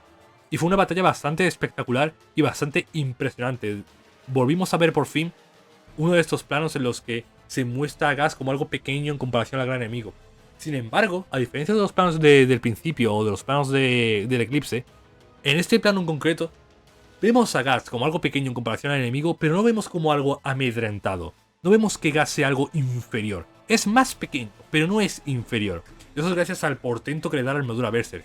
Ese plano nos está diciendo básicamente la fuerza, el power up tan fuerte que es la armadura Berserk. Y que realmente Guts a partir de este punto puede ser un oponente digno para los apóstoles de Griffith, lo cual es decir muchísimo. Ya que imagino yo que la nueva banda del Halcón, los apóstoles de Griffith, serán, por así decirlo, el enemigo final antes de Griffith. No creo que una vez derroten a todos los apóstoles de Griffith haya algo más después de eso. No sé cuánto más quiere alargar Miura Berserk. Y terminamos con este panel tan espectacular de Gas después de utilizar la armadura Berserk, que nos muestra realmente el sacrificio que es utilizar la armadura Berserk. Porque en muchísimas obras, hay muchísimas obras en las que le dan un power up al protagonista, el cual te dice, sí, pero es que después de utilizarlo va a sufrir tal. El ejemplo más fácil que os puedo poner es con Boku no Hero. Boku no Hero Deku puede utilizar sus puñetazos de 1.000.000%, pero bueno, está justificado porque luego se parte el brazo. Esa justificación, igual que muchísimas otras obras, me parece una mierda. Me parece una mierda porque da igual que el personaje sufra como consecuencia de utilizar un poder superpoderoso, si luego el hecho de tener el brazo roto, por ejemplo, no tiene ningún tipo de consecuencia. Si no vemos sufrir realmente en las carnes al personaje esa consecuencia por ese gran poder. Y con Berserk eso no sucede. Con Berserk es la primerísima obra en la que veo que eso no sucede. O sea, realmente para Gas es un sufrimiento horrible el tener puesta la armadura Berserk. Le da un power up de la hostia, pero es un sufrimiento horrible. Y no es simplemente que cada vez que la use diga, ay, me duele todo. No, es que todo el tiempo le duele todo. Y no solo eso, sino que además sus compañeros le tienen miedo a partir de ahí. Se provocan enemistades entre su grupo con Serpico, por ejemplo, debido al tener la armadura Berserk.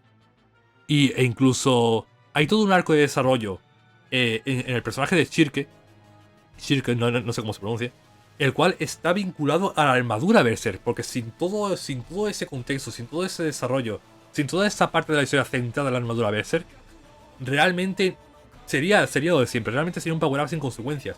Pero es que esto no es un power-up sin consecuencias. Eso es lo que quiero destacar. Que incluso cuando Miura te mete un power-up, porque eso al fin y al cabo es un power-up, tiene su significado, tiene sus consecuencias y tiene su rol dentro de la historia. Luego tuvimos otra parte en la que está asediando el ejército de Ganishka a las ciudades y Griffith empieza a sacarse un poquito la polla y empieza a salvar a la gente, empieza a acabar con el ejército, se muestran otras formas apóstol del resto de su ejército, todo muy espectacular, todo con unos diseños espectaculares y con unos paneles tan brutales como este. Fue una parte que me gustó porque me recordó un montón al comienzo de la Edad Dorada, me recordó un montón a todas esas guerras que hubo en Midland con la primera banda del Halcón. Y me gustó también muchísimo, como podéis imaginar, este reencuentro de Griffith con Charlotte. En primer lugar, porque yo sabía que desde el punto de vista de Charlotte, ella seguiría enamoradísima completamente de Griffith. Pero no sabía cómo interpretaría esto Griffith. No sabía si realmente Griffith la trataría como alguien importante en este punto. Porque ahora mismo Griffith podría haberse convertido en rey sin necesidad ninguna de Charlotte. Pero desde mi punto de vista yo creo que esto no acabó siendo así. Yo creo que realmente Griffith le dio tantísima importancia a Charlotte por lo que él mismo comenta cuando se encuentra con Guts. Porque nada ha cambiado. Porque su objetivo fue convertirse en el rey de Midland, utilizando a Charlotte. Y ese sigue siendo su plan. Él sabe que la influencia de Charlotte es importante para mover a la plebe. Y sigue con su plan sin tener ningún tipo de duda sobre ello. También creo que tiene un significado muy... Profundo no es la palabra. Pero vamos a quedarnos con profundo. Tiene un significado muy profundo para Griffith el hecho de ascender gracias a Charlotte. ¿Por qué? Porque ese era su plan original. Porque para Griffith el hecho de haber seguido esa misma ruta, incluso después de haberse convertido en un apóstol, tiene que significar muchísimo. Porque es como diciéndose a sí mismo que él podía hacerlo, que nada ha cambiado para él incluso teniendo ese gran poder. Bueno, y termina el arco de Falconia básicamente con Griffith secuestrando a Charlotte en una escena bastante sacada de Disney. Muy bien. Y luego con esto empezamos el arco de... El arco de Falconia. Creo que ese será el comienzo del arco de Falconia. Del cual destacar varias cosas. En primer lugar, que me encanta la relación que tiene Shirke con Guts. Creo que Shirke se acaba convirtiendo en un personaje realmente importante para Guts. Y un personaje el cual... ¿Cómo decirlo? Es un personaje el, el cual para Guts es importante, pero a un nivel superior que la importancia que le podía dar a Isidro, por ejemplo, o a Serpico, o incluso a Farnese. Yo creo que para Guts, Chirke es un personaje con el cual tiene una conexión más fuerte, la cual incluso la podría comparar a la conexión que tuvo con los primeros miembros de la banda del Halcón. ¿Por qué? Porque básicamente el uno apoya al otro. Y el uno encuentra un lugar en el mundo gracias al otro. Ya que Chirke se apoya en Guts y Guts necesita de Chirke para poder seguir adelante, para sopesar su armadura Berserk. Entonces ya os digo, me parecen súper lindas sus interacciones y me gustan muchísimo cuando están ellos dos hablando, vaya. Nos comentaron también la posibilidad de que Casca recuperara los recuerdos, lo cual me voló la cabeza. Luego tuvimos esta escena que va de la mano con el bebé no nato de Casca. Y la cual me sigue dejando muy rayado. Yo creo realmente que ese hijo, más que ser hijo de Guts, casi que es hijo de Griffith. Y por eso, en algún sentido, que ya explicará mucho más adelante, supongo, tiene ese poder, tiene esa conexión con Casca y esa conexión con los demonios para poder protegerla. Tiene como ese instinto de madre-hijo, el niño, pero con el poder a lo mejor que ha sido heredado de Griffith. La verdad es que es muy raro y muy enrevesado todo lo que está alrededor del niño. Pero muy interesante también y a ver cómo lo termina de resolver Miura más adelante. También este panel es súper cruel por parte de Miura mostrarnos un panel como este. Aquí está toda la parte que os digo del desarrollo de la armadura Berserk, las consecuencias que tiene su uso y el cómo, este panel me parece espectacular, el cómo ese odio consume a Guts cada vez que la utiliza. Ya os digo que si no fuera por Chirke, la armadura Berserk realmente habría sido algo súper negativo para ellos. Y ya os digo, me encanta que hayan utilizado la armadura Berserk como parte del desarrollo de Chirke, porque da muchísimo sentido a Chirke como personaje y le da una razón para que esté en el grupo. Y además sirve para terminar de desarrollar esas consecuencias de la armadura y que sea algo viable de el utilizarlo, vaya. Porque si Guts se perdiera la ira cada vez que utiliza la armadura Berserk sin tener a Chirke delante, apaga y vámonos, la historia no avanzaría. Aquí tenemos a Isidro siendo gilipollas, como siempre. A planos como este me refiero. A pequeñas viñetas como esa me refiero, con Guts, con Pac, soltando pequeños chistes por lo bajito. Son horribles, son puto horribles. Luego tuvimos este espectacular plano. Recuerdo que esta parte es en la que conoce Chirke a Sonia, por primera vez, que Sonia es la sacerdotisa de Griffith. Y ese plano en concreto me parece espectacular. La desolación que demuestra, la crueldad que muestra con comparación a Chirke es increíble. Aquí tenemos efectivamente el encuentro con Sonia. La cual ya os digo, Sonia me parece un personaje increíble. Pero más que nada porque es un personaje muy mi rollo. Es un personaje que... O sea, es un arquetipo de personaje que a mí personalmente me suele gustar muchísimo. Que es en plan de que va muy a su bola. Va muy sin escuchar a los demás, podríamos decir. Pero que a pesar de eso, simplemente por el cómo actúa, simplemente por el cómo habla, desprende un sentimiento de superioridad. Es como si el resto de personajes sintieran que Sonia es alguien importante, simplemente porque ella va moviéndose de aquí para allá y va hablando realmente con la seguridad de alguien realmente importante. Y eso es algo que me encanta, porque realmente Sonia en ningún momento ha demostrado que tenga un poder súper espectacular o que tenga algún tipo de vínculo súper especial con Griffith ni nada del estilo. Pero ya sea por su misión como sacerdotisa, por su misión como enviada angelical de Griffith, o ya os digo, o por la forma con la que actúa, da la sensación como de que Sonia fuera un gran personaje súper importante para la trama, o un personaje súper... ¿Cómo decirlo? Súper gran mente maestra malvada que tiene todo súper calculado. Y no, y en realidad eso en ningún momento te lo dicen, pero da esa sensación simplemente por el cómo es Sonia, por el cómo actúa, por el cómo habla y por el cómo se relaciona con el resto de personajes. Este pequeño diálogo, por ejemplo, me encanta, porque es como que Sonia está contando ese cuento, le está contando ese cuento a Chirke, pero con la segunda intención, una segunda intención no no malintencionada, ojo al dato, es una segunda intención no malintencionada de llevarse bien con ellos, de dar una buena impresión. Ese es el único diálogo que te muestran en el que realmente de forma directa podemos ver que Sony tiene esa segunda intención cada vez que habla con cualquier personaje. Pero realmente es algo que nosotros podemos darnos cuenta simplemente al ver cómo son sus interacciones con todos. Ya sea con el resto de apóstoles o sea con el otro soldado que se acabó uniendo a Griffith.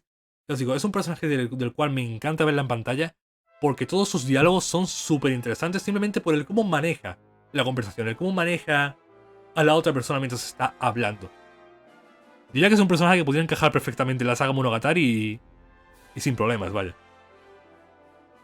Además que ya os digo que Sonia más adelante tendrá un vínculo, una relación con Irving, uno de los apóstoles, la cual me enamoró. Luego tuvimos los primeros indicios del chipeo entre Chika y Guts. No sé por qué, de verdad que no sé por qué. ¿Por qué le da a Miura tantísimo por emparejar a Guts con niñas pequeñas? Porque lo hizo durante el arco del espadachín negro, lo hizo durante el arco de los niños perdidos, y lo ha hecho ahora durante este arco con Chirke. Pero bueno, la relación es bastante linda dentro del chipeo, eso me parece bastante gracioso también.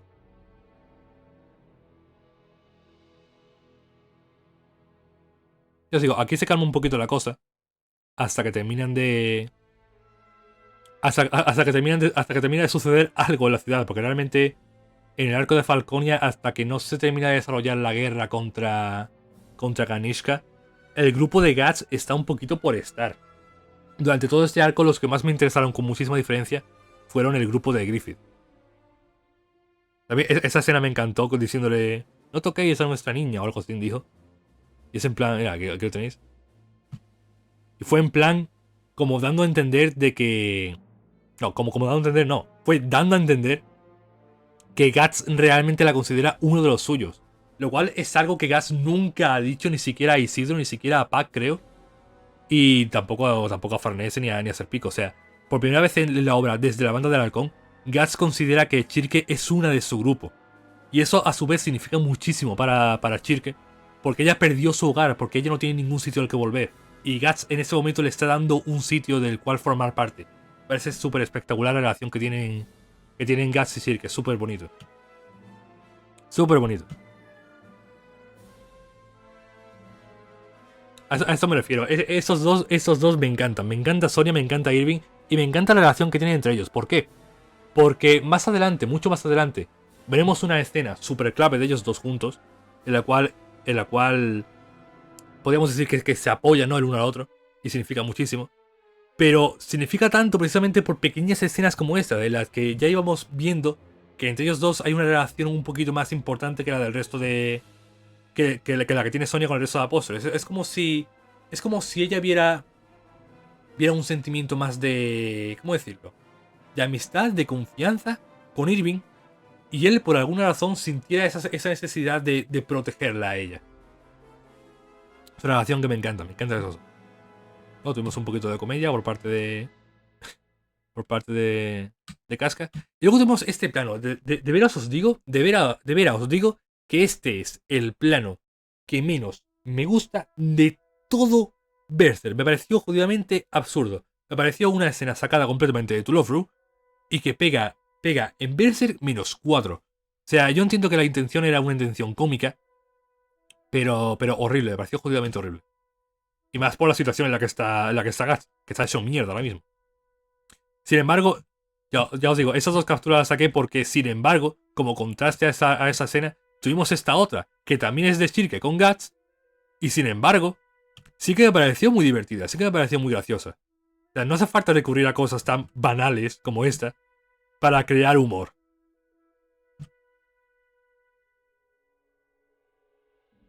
Esta captura simplemente la saqué por el meme. Ya os digo, todo este arco fue bastante pausado hasta que tuvimos la parte contra Ganishka. Incluso en este combate, en el que Serpico quiere un poquito demostrar si Guts puede seguir como líder del grupo, a pesar de estar utilizando la armadura Berserk. Pero más allá de eso, no fue para nada algo importante todo lo que hizo este grupo durante este arco. Lo que sí fue importante fue lo que hizo este grupo.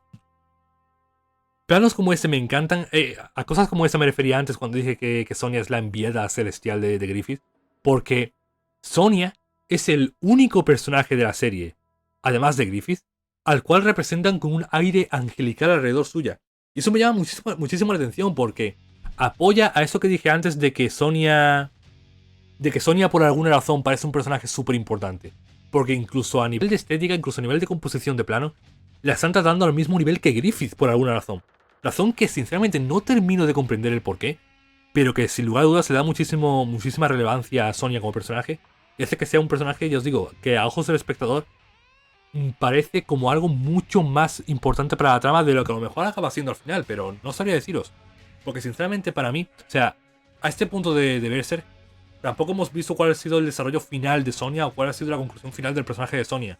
Pero sinceramente, por planos como este, creo que su rol en la historia va a ser súper importante y que va a ser un personaje muy clave para Griffith. De alguna forma, estoy bastante seguro de que va a ser un personaje muy importante para Griffith.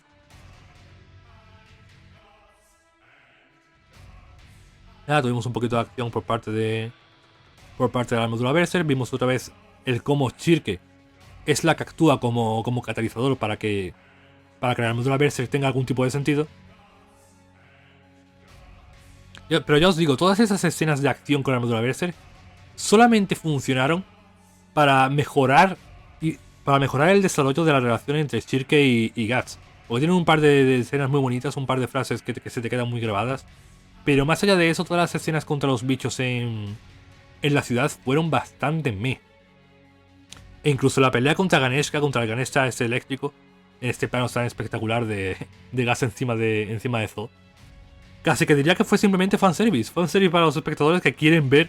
O sea, ¿qué fan de Berserk no querría ver a Guts matando a un demonio espectacular volando encima de Nosferatu Zod? Es algo súper espectacular, pero que a nivel de historia tampoco me pareció como algo wow.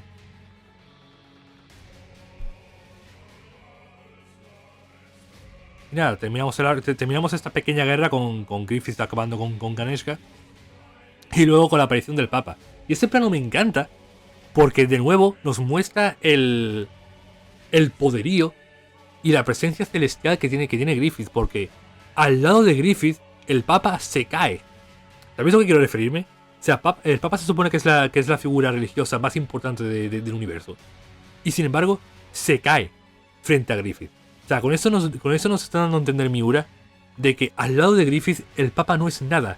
Griffith es algo súper celestial, a un nivel muchísimo más superior a lo que puede ser un simple humano. Y bueno, terminamos este arco con la super transformación final de Ganeshka, la cual me pareció un poquito salido de la nada. O sea, yo no termino de comprender el por qué Ganeshka acabó siendo alguien tan importante. Vale que fue un apóstol muy poderoso, pero más allá de eso, ¿por qué? ¿Por qué consigue tantísimo trastocar el mundo? ¿Por qué consigue romper las paredes entre los humanos y la fantasía? ¿Por qué? Simplemente, ¿por qué consigue esta forma tan puto enorme? No sé si es que simplemente yo no lo entendí, o es que no es algo que se ha explicado del todo con detalle. Pero, en fin, dejando de lado que no terminé de comprender el por qué Ganeshka consiguió tantísimo poder y tantísima importancia dentro de la obra, me gustó una barbaridad el cómo se enfrentaron a esta última aparición de Ganeshka. ¿Por qué? Porque aquí tenemos la escena más importante, la escena que os comenté antes, de Sonia. Esa es la escena en la que Griffith deja por completo las apariencias, saca su ejército de demonios y va a luchar para defender a su gente. Y es gracias a Sonia, es gracias al discurso de Sonia, el que toda esa gente, el que todo el grupo de humanos puede confiar en Griffith como líder y puede aceptar una unión de humanos y demonios. Es una puta barbaridad. Y me parece también espectacular, no solamente por el lado de Sonia, sino por el lado de Griffith. O sea, lo que significa esto para Griffith. Estamos hablando de que el villano de la obra ha conseguido de que humanos y demonios dejen a lado sus diferencias para luchar por un bien común. Es muy bestia lo que está haciendo Griffith en esta escena. Ya os digo, por parte de Sonia me encanta, porque al dar este discurso y al ponerse en la vanguardia Sonia, sirve para motivar a los soldados, sirve para conseguir esa unión entre humanos y demonios, pero se pone ella en un lado muy peligroso de la batalla. Y luego consigue ser salvada finalmente por... Lo diré, por Irving. Por Irving en su forma de apóstol. Eso tiene muchísimo significado. En primer lugar, porque es la primerísima vez que vemos un lado débil de Sonya. Y en segundo lugar, porque es la primerísima vez que vemos la forma apóstol de Irving. O sea, nos están dando a entender de que aquí Irving también ha dejado de lado su lado orgulloso, podemos decir. Su lado de no necesitar su forma apóstol. Ha ido con todo y lo ha hecho para proteger a Sonya cuando estaba débil. Por eso me encanta tantísimo esa escena y por eso me encanta tantísimo el chip tan raro de esos dos personajes, porque me encanta la dinámica que tienen entre ellos. También porque me encanta el hecho de que Sonya es un personaje súper irreverente, súper que va a su bola y que no hace caso a nadie, simplemente va a hacer lo que ella quiera. Y por otro lado, Irving es un personaje súper serio, que quiere hacer las cosas bien, pero no es capaz de llevarle la contraria a Sonya. Entonces me parecen un dúo increíblemente dinámico, este par. Increíblemente dinámico. Además de que os digo que el diseño de Irving es el que más me gusta de todos los apóstoles de Griffith. Y casi que diría que es el diseño de apóstol que más me gusta de todo Berserk. Si acaso poniéndolo a la par con el diseño de Rossini, que también me gustó un montón. Nada, finalmente terminamos el arco de... El arco de Falconia. Básicamente, otra vez con la aparición de Griffith como ser divino frente a Ganeshka. Con la aparición de Tito Calavera. Otra vez, no haciendo nada, porque por alguna razón Tito Calavera nunca termina de hacer nada. Y termina Falconia con la construcción de Falconia, con la aparición de la utopía que quería conseguir Griffith. Es en ese momento cuando Griffith realmente termina de conseguir su objetivo. Su ambición, su sueño, todo era conseguir Falconia, era conseguir ser el rey de la utopía perfecta para humanos y en este caso, demonio. Por eso es a partir de ese punto en el que a mí me cuesta comprender qué es lo que va a hacer Griffith a partir de ahora. ¿Qué es lo que quiere hacer a partir de ahora? Y me llama muchísimo la atención y estoy muy interesado por ver hacia dónde llevará Miura al personaje de Griffith una vez ya ha conseguido su sueño. Y ese plano también me parece espectacular. Casi que parece un cuadro pintado por Picasso. Y no es más que un panel. Es un panel dentro de Berserk. Es un panel de Miura que básicamente nos está diciendo que la fantasía, de la igual forma que nos dice el título del arco, la fantasía ha llegado al universo de Berserk. Y la pared que diferenciaba a humanos, demonios y seres astrales se ha roto por completo. Ese es el punto de inflexión completo en Berserk. Todo por culpa del gilipollas de Ganeshka.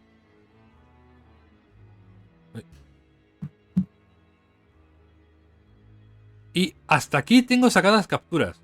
Básicamente porque la idea es...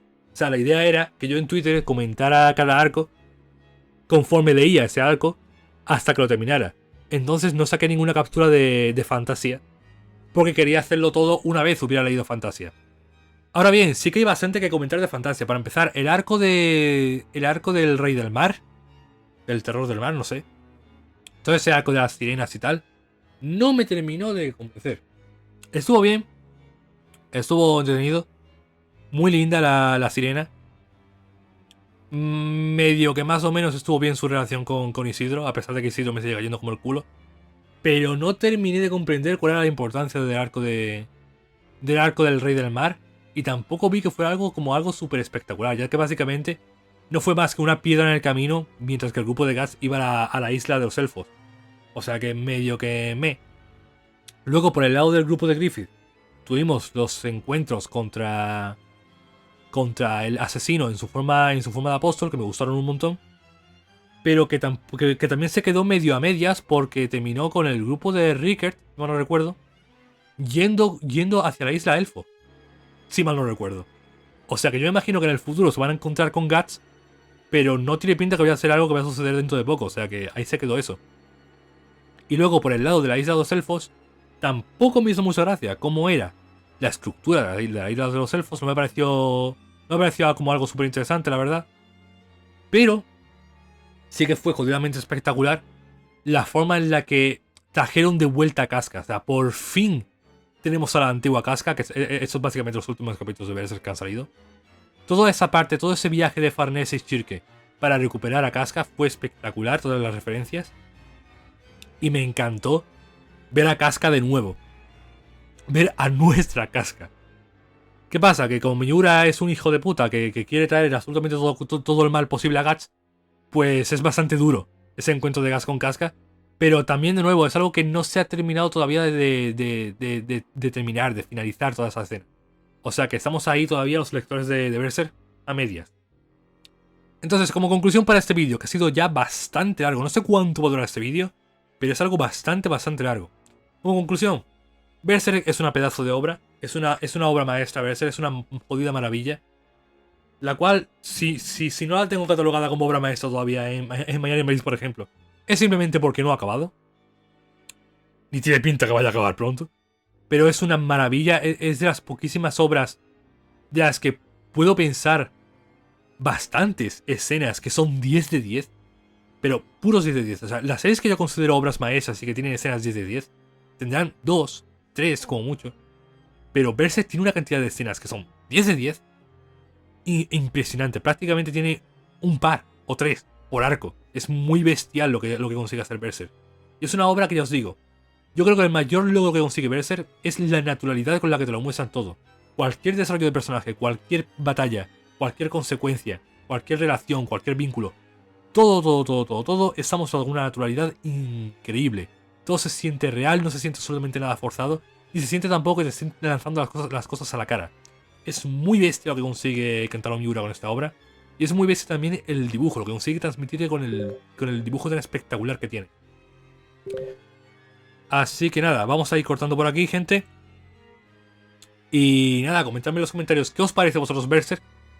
Espero que nadie haya llegado hasta aquí si no ha leído Berserk, porque os habréis spoileado absolutamente todo. Y nada, comentadme qué os ha parecido Berserk. ¿Cuál es vuestra escena favorita de Berserk? Me gustaría saberlo bastante. Yo creo que me quedaría con la escena del reencuentro de Guts y Griffith. Decidme también, por ejemplo, cuáles son vuestros personajes favoritos. Y también comentadme qué es lo que creéis que va a pasar de aquí en adelante. ¿Hacia dónde creéis que se va a dirigir Berserk? ¿Y cuál es el rumbo que puede tomar la obra? Estoy muy interesado en saber cuáles son vuestras opiniones al respecto. Y nada más, gente. Nos vemos en el siguiente vídeo. Bye.